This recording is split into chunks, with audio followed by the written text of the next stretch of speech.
코지, 조금만 쉬었다 갈까? 키라는 공원 입구에 있는 벤치가 반가웠다.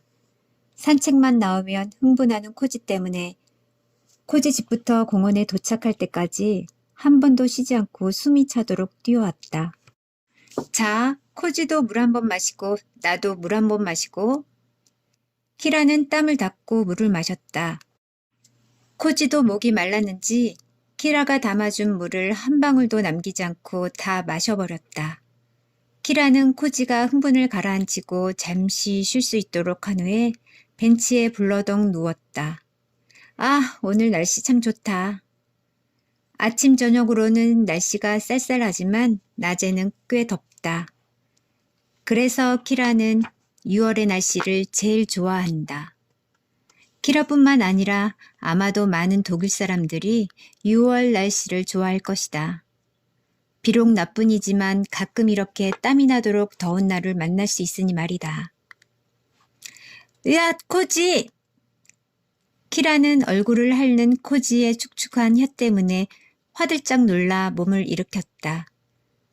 깜빡 잠이 들었나 보다. 잠시도 가만히 있지 못하는 코지가 키라를 내버려둘 리가 없다. 코지는 축축한 혀로 키라의 얼굴 여기저기를 마구 핥아놓았다. 미안. 신나게 놀아줘야 하는데 심심했구나. 키라는 기지개를 켜고 코지와 이 화창한 날을 즐겨야겠다고 생각했다. 좋아. 그럼 코지 내가 힘들어서 그만하자고 할 때까지 안 멈출 거야. 코지가 제일 좋아하는 놀이는 공 물어오기다. 키라는 있는 힘껏 공을 던졌다. 공이 키라 손에서 떠나기 무섭게 코지도 쏜살같이 공을 쫓아갔다. 쟤! 코지 뒷모습을 바라보던 키라는 저 멀리 벤치에 앉은 여자아이를 보고 고개를 갸웃거렸다.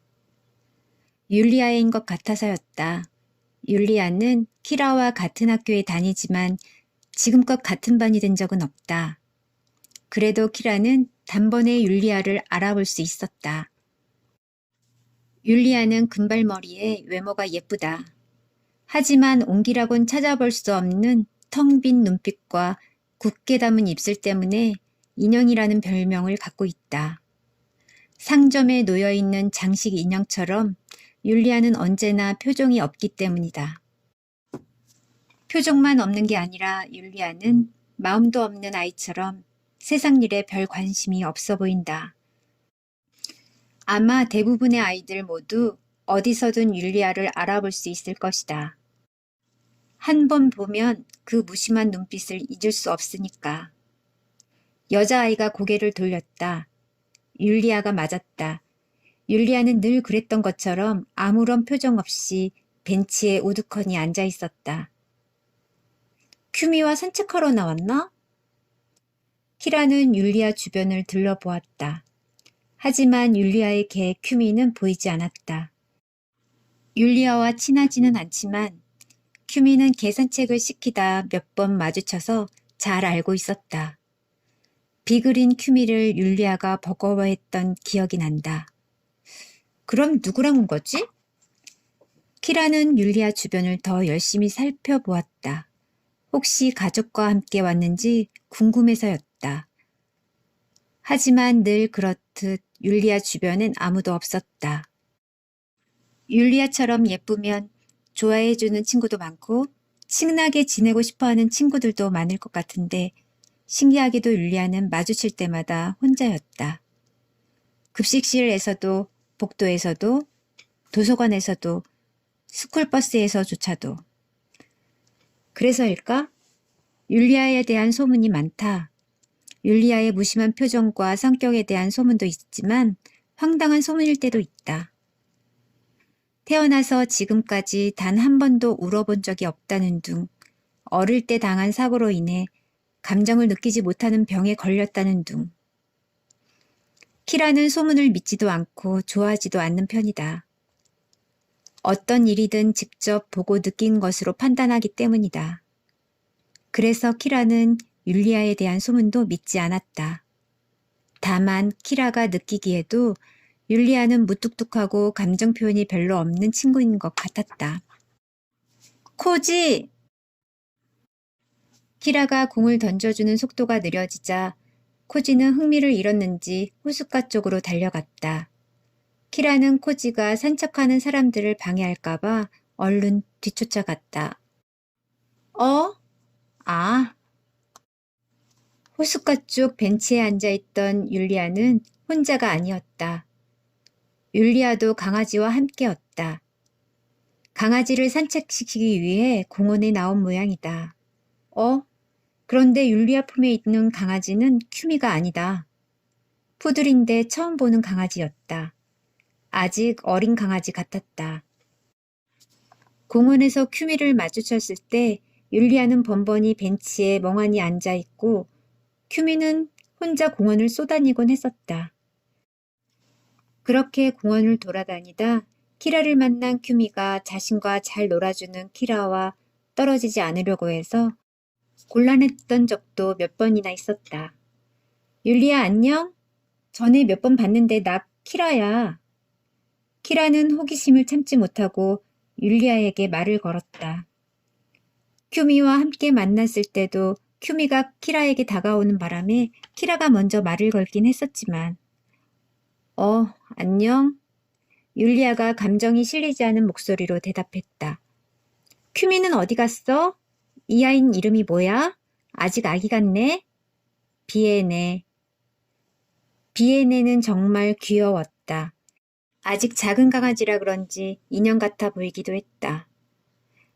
이름이 꿀벌이야? 이름도 강아지도 모두 귀엽다. 그런데 큐미는? 큐미는 죽었어. 교통사고가 났거든. 키라는 너무 놀라서 하마터면 소리를 지를 뻔했다.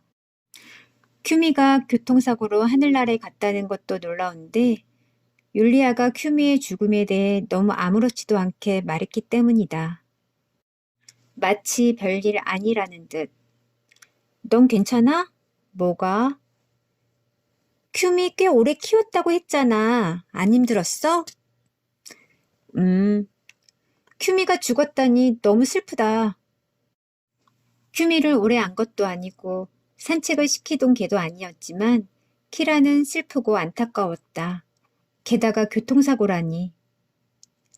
큐미를 보내고 허전해서 비에네를 데리고 왔어. 키라는 큐미를 보내고 허전했다는 율리아의 말이 거슬렸다. 난 만약 내 친구 머니가 하늘나라로 간다면 너무 슬퍼서 며칠 동안 아무것도 못하고 울기만 할 것 같아. 키라는 머니의 죽음을 떠올리니까 생각만으로도 슬퍼져 괜히 목이 메었다. 그렇긴 하지. 하지만 어쩔 수 없잖아. 큐미는 다시 돌아올 수 없으니까. 그런데 율리아는 아주 담담했다. 교통사고라니 가여워라. 얼마나 고통스러웠을까? 키라는 사고를 당한 큐미를 생각하니 마음이 아팠다. 세상엔 어쩔 수 없는 일들이 많으니까 할 수 없지 뭐.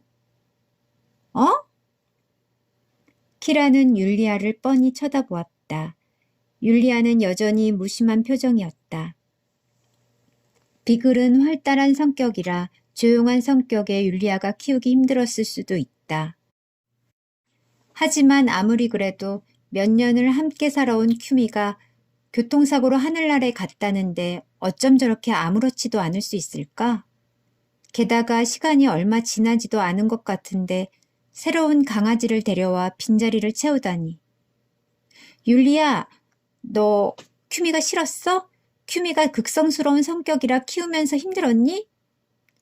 키라, 큐미 얘기 그만하면 안 되니? 율리아의 말에 키라는 놀라 율리아를 쳐다보았다. 여전히 표정 변화가 없는 율리아. 키라는 그게 더 놀라웠다. 어떻게 표정 하나 바뀌지 않고 저런 말을 할 수 있을까? 이러쿵저러쿵 소문이 많아도 키라는 마음속으로 율리아를 좋게 생각하려고 했었다. 율리아를 향한 아이들의 질투 때문이라고 생각했으니까. 그런데 가만 보니 율리아는 감정이 없는 아이 같다. 소문처럼 율리아의 심장은 바싹 말라버린 걸까? 아이들 모두 엉엉 울었던 슬픈 영화를 보면서도 눈물 한 방울 흘리지 않았다는 소문도 사실이었나 보다. 나에게 산책을 부탁하시는 분들 보면 가족같이 생각하던 개가 죽으면 한동안 엄청 힘들어 하시던데 지나가던 개만 봐도 눈물 흘리시고. 키라는 몇 번 마주친 것이 고작인데도 큐미를 생각하니 코끝이 찡해지고 마음이 아프고 이렇게 눈물이 나는데 율리아는 정말 아무렇지도 않은 걸까? 키라는 율리아의 마음을 도무지 이해할 수가 없었다. 나 이제 그만 가봐야겠어. 갑자기 율리아가 벌떡 일어나더니 키라 앞을 지나쳐 성큼성큼 걸어가 버렸다. 키라는 율리아가 떠난 뒤로도 한참이나 큐미를 생각하며 슬픔을 주체할 수가 없었다.